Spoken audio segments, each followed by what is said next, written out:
Good morning. The time is 6:30. I'm Madison Program. And I'm Will Puckett on this Thursday, September the 19th. And we've said it all morning, but it's hot. It's been warm. It's not been hot. It's just been warm. Well, that's good news, at least for the people out of the festival, Black Gold Festival this weekend. So trying to find the positive. Yeah. But let's go to Kelly McShane for a weather forecast. Are we going to see any rain, any lightning in the temperatures, Kelly? Well, overall, we're seeing just stray rain chances here and there. So really never a good rain chance. But we are going to see some differences in the temperatures heading into this afternoon. I'll go ahead and get you out the door this morning over into Whitesburg. We're looking at a pretty calm scene this morning, so overall not too foggy out there, and we have been clear overnight. Just a few clouds passing by throughout the region, so overall another calm start to the day. Temperatures, we are in those mid 60s for the most part, but a little bit warmer heading to the south. Check it out, Monticello already in those lower 70s. This afternoon we are going to be seeing temperatures a little bit different than what we've been seeing over the last several days, even weeks, so I will have that update for you here in just a little bit. All righty, Kelly, thank you. Well, an 18-year-old girl died in a car wreck yesterday in Magoffin County. It all happened on Johnson Fork Road near Salyersville. Early Tuesday morning, Kentucky State Police say 18-year-old Lindsay Trusty died when she lost control of her car and rolled several times. She was pronounced dead at the scene. A Bell County man arrested at the Pentagon a month ago was arrested for making threats to Bell County officials. Charles Lawson, who was detained outside of the Pentagon for having multiple weapons, also made threats while calling Bell County Dispatch to both telecommunications and local officials. Lawson was arrested on Monday after police say he called dozens of times, interfering with emergency situations as well. This has been one of the biggest disruption to 911 services I've seen here since I started in 1982. Lawson was arrested for several charges, including terroristic threatening. Excuse me, ATF agents are now saying explosives stolen from a construction site were taken out of Morgan County. They had previously said they were stolen on the other side of the Wolfe County line. It happened on Wheel Rim Road between Friday afternoon and Monday morning. The ATF is offering a $5,000 reward for information leading to the recovery of the explosives and or the arrest and conviction of anyone responsible. A Morgan County man is in jail for child sex crimes. Kentucky State Police have charged Patton Blevins with multiple charges for promoting a minor under 16 in a sexual performance. They say he was communicating with the juvenile online and directing them on how to produce the material. He's now in the Rowan County Detention Center. Well, a fight sends one person to the hospital with a serious stab wound. Two others were arrested following the early morning fight in Clay County, and now deputies are looking for others involved. WYMT's Connor James talked with them about what happened. A fight down this road brought law enforcement out early Wednesday morning. The cameras had showed that they had been fighting and all this. When deputies got here along Gregory Branch Road, right off the bat, they saw one man so seriously hurt that rescuers flew him out to a Lexington hospital. And his intestines were protruding. Throughout the course of the investigation, deputies arrested this man, 51-year-old Ricky Gregory, in relation to the stabbing. Police brought in another woman on unrelated charges.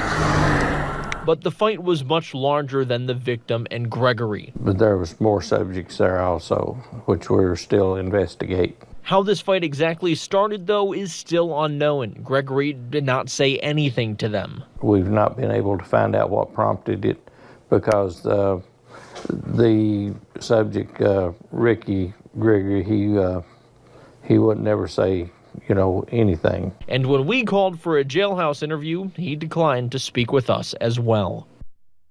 Deputies are still investigating this, and if you have any information, you're asked to contact the Clay County Sheriff's Department. We do not know the condition of the man who was stabbed. Well, deputies say one man is behind bars after a Johnson County shooting. It happened Tuesday on State Route 302 in Van Leer. According to an arrest citation, this man you see on your screen, 42-year-old Joseph Fannin, was arguing with another man over scrap metal when Fannin reached over for a gun. The two men struggled and Fannin pulled the trigger twice, hitting the man in the hand and torso. That victim was flown to Pikeville Medical Center. He is in stable condition. Fannin was charged with first-degree assault and taken to the Big Sandy Regional Detention Center. Well, built in the 1980s, the Loftus Mansion in Pike County turned heads for years. Friday evening, the house went up in flames after a controlled fire began burning uncontrollably, destroying the structure and parts of the nearby hillside. Pike County District 3 Commissioner Brian Booth says he remembers seeing the house being built. Now it is hard to look at the remains. And then when you pull up here and see that on fire like it was and what a big fire it was just really even that much more devastating.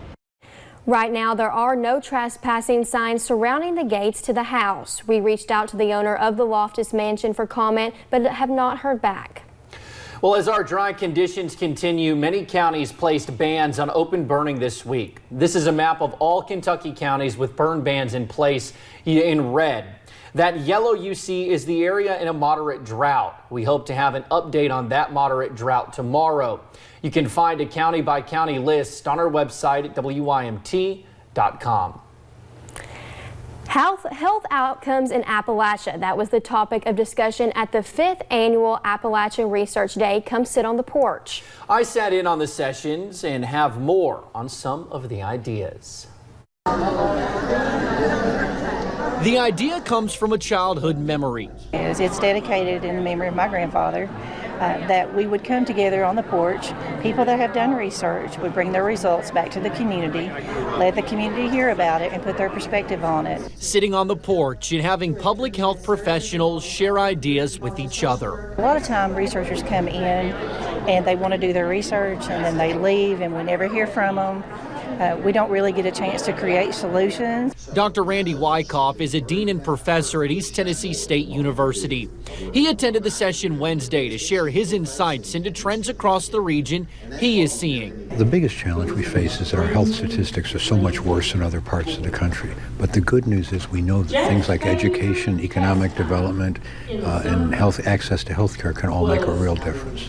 All acknowledge that numbers are frightening in Appalachia, but it is not all bad. There are a lot of really good aspects that are tied to the people and the culture and the history, and we need to lift that up as well. Lifting those up and encouraging the people of Eastern Kentucky to continue to work on those numbers. I worry that when we're only telling stories about problems, that's what people hear, and they're afraid to invest in the Appalachian region. They don't want to locate businesses, they don't want to locate factories, and that's a problem. A problem organizers hope events like these will help solve. Now, newly appointed Commissioner of Public Health and Paintsville native Dr. Angela Derringer was also there yesterday. The Mountain Association for Community Economic Development, or MACE, partnered with the Women's Business Center of Kentucky and hosted a class here in Hazard yesterday. It was designed to help teach entrepreneurs a handful of different skill sets, from creating a business plan to helping finance it. Each student is hoping to learn how to better equip their future business. There are not a lot of resources, and so we wanted to come out into various communities to address those questions that people don't necessarily always have easy access to getting answers to. Williams says there will be a digital marketing class held in Whitesburg on the first 4 Tuesdays of October.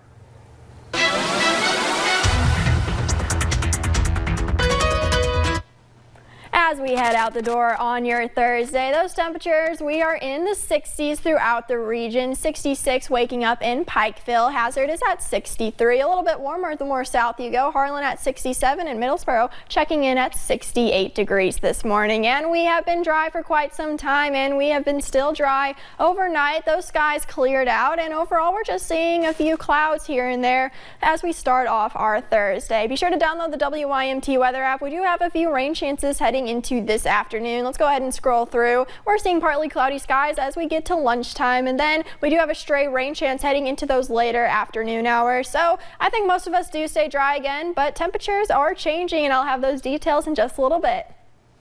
Thank you, Kelly, and thank you for joining us on Mountain News this morning. Coming up, another setback for Kentucky's new driver's license. And a U.S. official tells CBS News the attack on Saudi Arabia's oil facilities was approved by Iran's supreme leader.